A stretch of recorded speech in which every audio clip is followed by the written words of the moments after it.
So I'm here with Richard Beardsworth, who's Professor of International Politics at the University of Leeds, and he's leading our delegation out here at COP28. Hi Richard, so what have you got out of COP28 so far? Well, it's been great to have people here and to see how people have engaged with COP, which has not been easy.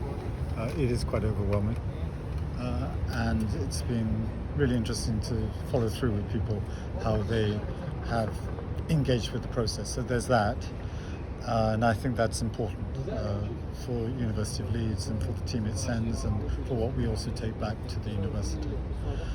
More formally, as it were, in terms of the actual content of COP28 so far, I think, like everybody, the loss and damage, that was operationalised, the fund loss and damage for the most vulnerable countries that are affected by climate realities now, that there is a fund to compensate them, and that there are monies going into it from the contributors, predominantly from the north.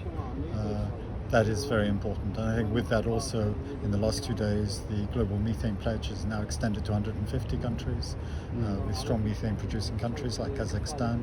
They're now part of the pledge, so that we can actually think of a clear, basically it's about 0.2 Celsius reduction by 2030 through methane, and that is very important given the kinds of threshold temperatures we're now involved with.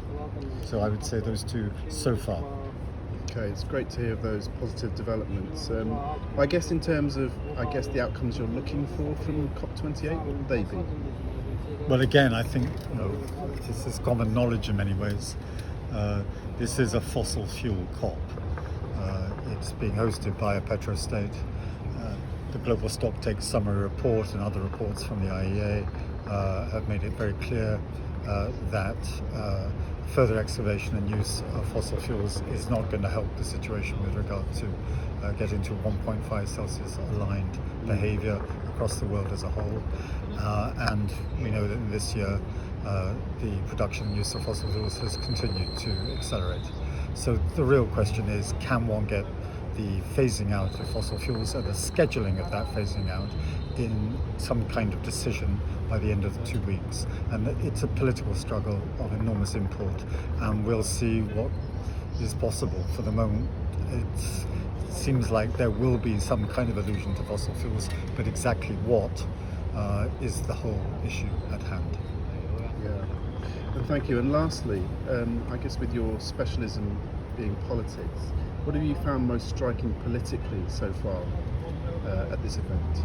I think it's just very clear that at this event, as in Egypt, but clearer here, is that the fossil fuel interests are very large, they're very close to governments, and the opposition to that lobbying is also very clear and very articulate within the COP process. So that, again, as I said in my answer to the previous question, the struggle of interests that are national, that are company-based, as against interests that are much more concerned with humanity as a whole, with the planet as a whole, and with intergenerational justice. Those sets of interests, it's now becoming very clear what the landscape between them is.